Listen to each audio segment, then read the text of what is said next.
ఎందరో త్యాగమూర్తుల త్యాగఫలం ఆంధ్ర రాష్ట్రం.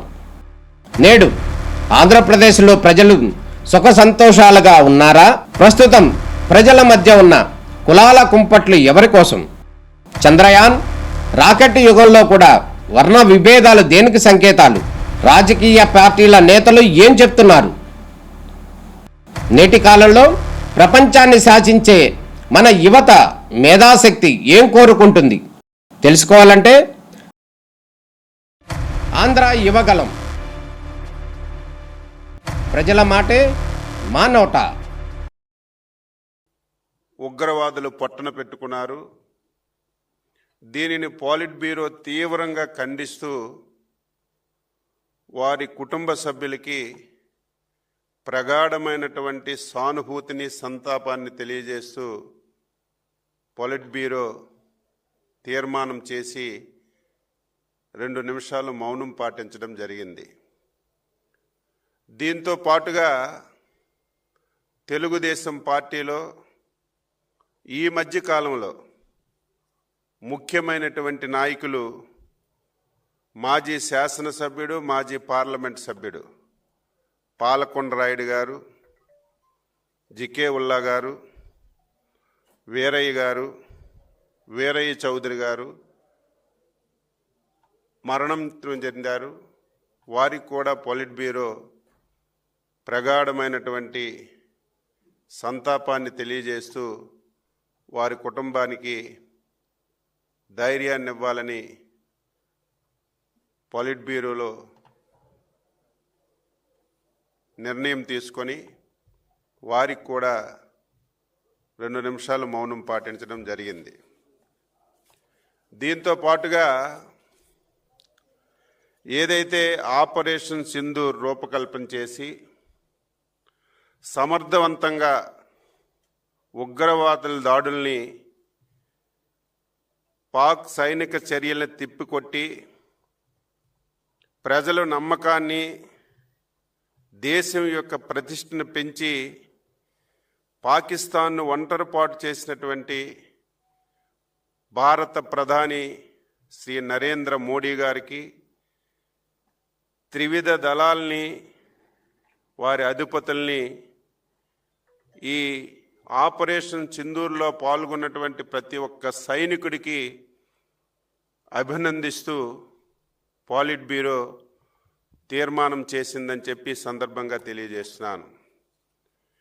దీంతో పాటుగా తెలుగుదేశం పార్టీ చరిత్రలో ఎంతోమందికి పద్మభూషణలు, విభూషణలు, భారతరత్నలు తీసుకురావడానికి ప్రయత్నం చేశాం. కానీ ఈరోజు సాక్షాత్తు గౌరవ శాసనసభ్యుడు, మా పాలిట్ బ్యూరో సభ్యుడు నటరత్న శ్రీ నందమూరి బాలకృష్ణ గారికి పద్మభూషణ్ వచ్చింది.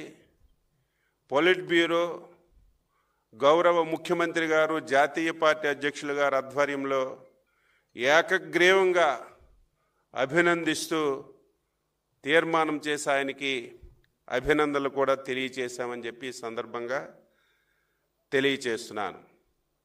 ఏదైతే ఉగ్రవాదులు దాడి చేసి 27 మందిని పొట్టన పెట్టుకున్నారో, ఈరోజు కేంద్ర ప్రభుత్వం కూడా ఒక కార్యక్రమాన్ని రూపకల్పన చేసింది, తిరంగ సభలు జరపాలని. అందులో భాగంగా Telugu Desam party, Janasena party, BJP party 16, 17, 18 3 రోజుల్లో ప్రతి నియోజకవర్గంలో తిరంగా ర్యాలీలు జరిపి సభలు జరపాలని చెప్పి నిర్ణయం చేశామని చెప్పి మీ అందరికీ తెలియజేస్తున్నాను. తెలుగుదేశం పార్టీలో సభ్యత్వం చేరిన వారికి గతంలో ఎవరైనా ప్రమాదవశాత్తు చనిపోతే 2 లక్షల రూపాయలు బీమా సౌకర్యం ఉండేది. దాన్ని 5 లక్షలు చేశాం. మొన్న జనవరి నెల నుంచి అది అమలు చేస్తున్నాం. ఇప్పటికే 195 మందికి 9.75 కోట్ల రూపాయలు కార్యకర్తలకు అందించాం. ఈరోజు పాలిట్ బ్యూరోలో చర్చించి ఎక్కడ కూడా ఆలస్యం లేకుండా ఎవరైనా సభ్యత్వం ఉన్నటువంటి కార్యకర్త చనిపోతే వెంటనే రికార్డ్స్ అన్నీ ఎస్టాబ్లిష్ చేసి ఇన్సూరెన్స్ కంపెనీ వాళ్ళతో మాట్లాడి వీలైనంత తొందరగా క్లెయిమ్ వచ్చే విధంగా చర్యలు తీసుకోమని పోలిట్ బ్యూరోలో నిర్ణయం చేశామని చెప్పి తెలియజేస్తున్నాను. తెలుగుదేశం పార్టీ కార్యకర్తల సంక్షేమానికి, కార్యకర్తల యొక్క ఏదైనా ఇబ్బందులుంటే వెంటనే ఆదుకోవడానికి అన్ని విధాలు కూడా చర్యలు తీసుకుంటున్నాం. ఈ 11 మాసాల్లో 50,235 మందికి సుమారుగా 349 కోట్ల రూపాయలు అర్హత కలిగిన వాళ్ళకి సీఎంఆర్ఎఫ్ కింద వారికి ఆర్థిక సహాయం కూడా చేశాం. ఎన్టీఆర్ స్కూల్ కానీ మిగిలినటువంటి కార్పొరేట్ స్కూల్స్లో కానీ కార్యకర్తల యొక్క పిల్లలకి 600 మందికి విద్యను అభ్యసించే విధంగా చర్యలు తీసుకున్నాం. దాని మీద కూడా చర్చించి ఇంకా కార్యకర్తలకి సంక్షేమం నిధి కింద కార్యకర్తల కష్టాలు ఎక్కడుంటే అక్కడ పార్టీ వెంటనే ఉండి సహాయపడాలనే విధంగా పోలిట్ బ్యూరోలో చర్చించామని చెప్పి ఈ సందర్భంగా తెలియజేస్తున్నాను.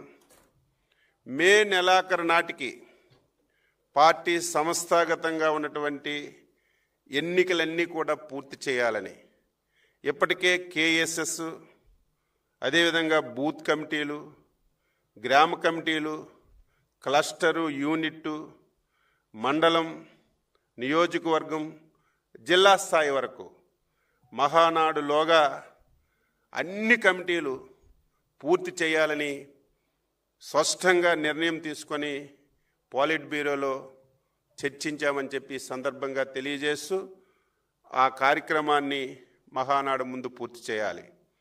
ఇందులో ఒక నిర్ణయం కూడా తీసుకున్నాం.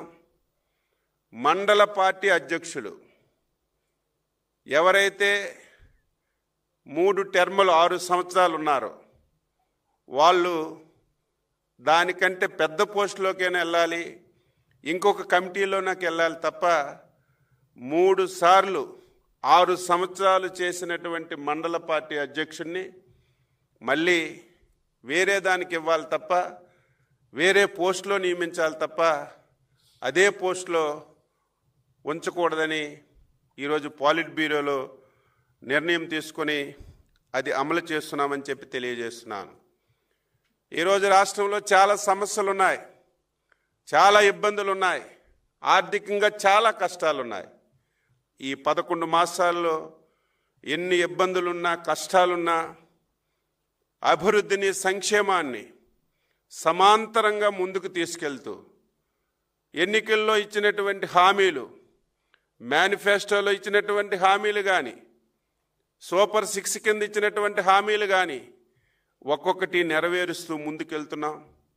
ఇప్పటికే పింఛన్ కార్యక్రమం 3,000 నుంచి 4,000 చేశాం. వికలాంగుల పింఛన్ 6,000, 10,000, 15,000 రూపాయలు చేశాం. రేపు మళ్ళీ జూన్ 12వ తారీఖున గత ప్రభుత్వంలో ఎవరైతే భర్తలు చనిపోయి విడోస్గా ఉన్నటువంటి భార్యలకి పింఛన్లు ఇవ్వకుండా ఆప్ చేశారు, అవన్నీ 1,00,000 చిల్లరున్నాయి.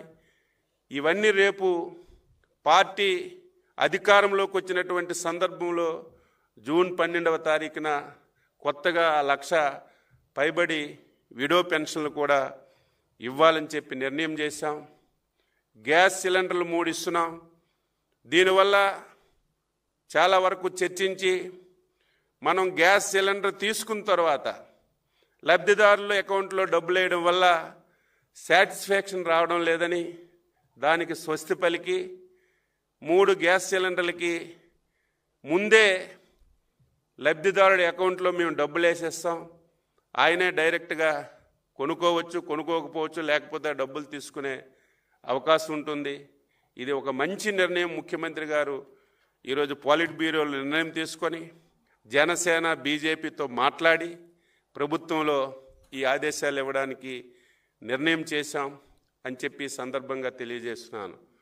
మొన్ననే మత్స్యకారులకి 258 కోట్లు ఏదైతే వేట నిషేధ సమయానికి వృత్తి కూడా ఇచ్చాం. రేపు జూన్ 12 పాఠశాలలు తెరిసేలోగా తల్లికి వందనం కింద పిల్లల తల్లిదండ్రుల అకౌంట్లలో డబ్బులు వేయాలని ఈరోజు పాలిట్ బ్యూరో నిర్ణయం చేశాం.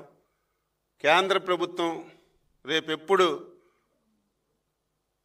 అన్నదాత సుఖీభవ కింద ఫస్ట్ ఇన్స్టాల్మెంట్ వేస్తారు, అదే రోజు మనం ఫస్ట్ ఇన్స్టాల్మెంట్ జోడించి రైతులకు ఇవ్వాలని చెప్పి నిర్ణయం చేశాం. దీంతో పాటుగా ఇంకొక మంచి నిర్ణయం తీసుకున్నాం.